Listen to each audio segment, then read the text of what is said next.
গতকালকে এত খারাপ একটা দিন গেছে আমার বলার মতো না। যাই হোক, এই মানুষগুলা যদি না থাকতো তাহলে যে আমার কি হইতো। সারা রাত উল্টাপাল্টা স্বপ্ন দেখছি আর মানে ঘুমাইতেই পারি নাই। যাই হোক, এই যে ভদ্রলোককে দেখতে পারতেছেন না, এনাকে তো অনেকেই চিনেন, কারণ আমার বাগানের যত কাজ টাজ আছে, বাগান মানে পরিষ্কার করা থেকে শুরু করে যদি আমার কোনো ভারী কোনো জিনিস মুভ করতে হয়, সব কাজই কিন্তু আমি এই লোকটাকে ডাক দিয়েই করাই। অনেক শখ করে ঘরের সামনে এই যে ফুলের টপ টপ দিয়ে সাজাইছিলাম, এগুলাকে সব এই যে মুভ করায় করায় অন্য জায়গায় নিতেছি। আর আমি নিজেও করতে পারতাম টেনে টেনে কষ্ট মষ্ট করে, কিন্তু ওই যে সকালবেলা একজন সর্প এসে আমার এই বাসার সামনে মানে এই টবের নিচে এসে বসেছিল, ঘুমাইতেছিল। ও বলতেছে যে মনে হয় সাপ মনে হয় তোর বাসার সামনে এসে ঘুম দিছিল, সকালবেলা যাইতে ভুলে গেছে। তো যাই হোক, এই যে দেখেন ও এই পটগুলারে টেনে টেনে সব নিয়ে সরাইতেছে। কিন্তু দুঃখের বিষয় কি জানেন, সকালবেলা আমার প্রতিবেশীরা এসে আমাকে তো উদ্ধার করে গেল। ছোট্ট একটা বেবি সর্প আসছিল, সেই সর্পটাকে ওরা তারায় মারায় দিয়ে গেল। তারপরে এই যে আমি ভাবছি যে আর এখানে আর এই ফুলের টপগুলা রাখবো না, কারণ এর নিচে ওরা এসে বাসা টাসা বাঁধতেছে একদম গ্যারেজের সাথে।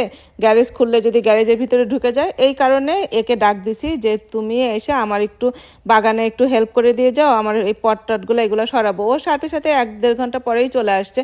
মাই গড, আসার পরে ও যখন পটটা টান দিছে, মানে ফুলের টপটা যখন টান দিছে, টান দেওয়ার সাথে সাথে ভিতর থেকে আরেকটা ছোট্ট বেবি বের হয়ে আসছে। ছোট হোক আর বড় হোক, এই জিনিস দেখলেই তো গায়ের ভিতরে কেমন শিরশির করে ওঠে। যাই হোক, ও অনেক যত্ন করে আমার সারা বাগানে আবার এই যে মেডিসিন দিয়ে দিতেছে। মেডিসিন দিয়ে ও বলতেছে যে আমি অবশ্য মানে 2 সপ্তাহ হয়ে গেছে এই মেডিসিন আমি দেই নাই, কারণ কাউকে দেখি টেখি নাই। তারপরে ও আবার এই যে পুরা বাগানে মেডিসিন ছিটায়, আর এই যে পটগুলা যে রাখতেছে না, পটের নিচে বেশি করে মেডিসিন দিয়ে তারপরে যে এই পটগুলাকে রাখতেছে। আর ওই সাইড দিয়ে যে বাগানের ভিতরে বেগুন গাছ, তারপরে আরো অনেক গাছ টাছ লাগাইছিলাম, সেই পটগুলাকে সব খালি করে ফেলাইছি। পটের সব বেগুন টেগুনের মাটি টাটি ফেলাই দিয়ে আমি বলছি আমার আর এত মানে ঘন জায়গায় মানে বাগান টাগান করতে হবে না।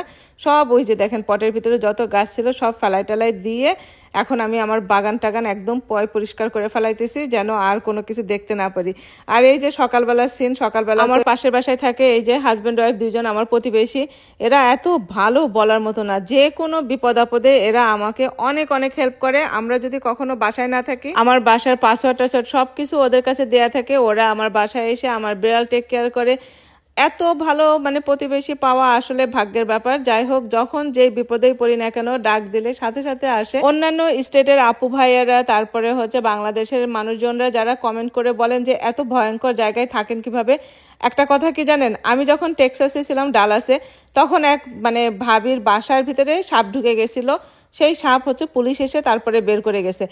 আমেরিকার এমন কোনো জায়গা নাই যে যেখানে সাপ নাই। আমাদের এখানে এই সাপগুলা যে সব মানে গার্ডেন স্নেক। এখানে সাপ কখনো কোনো ক্ষতি করে না, সাপ একটু বেশি, কিন্তু সাপ কখনো কাউকে কামড় দেয় না, কোনো কিছু করে না, কারণ এগুলা সব যে মানে গার্ডেন স্নেক যেগুলা বলে। কিন্তু অন্যান্য স্টেটে যেই সব সাপ টাপ আছে, সেই সাপগুলা কিন্তু আবার মানে গার্ডেন স্নেক না, অনেক পয়জন সাপও আছে। তো যাই হোক, যে যেখানেই আছি আলহামদুলিল্লাহ ভালো আছি। আল্লাহ যেন সবাইকে ভালো রাখে, এই দোয়াই করি। সবাই ভালো থাকবেন। আজকে এ পর্যন্তই। আল্লাহ হাফেজ।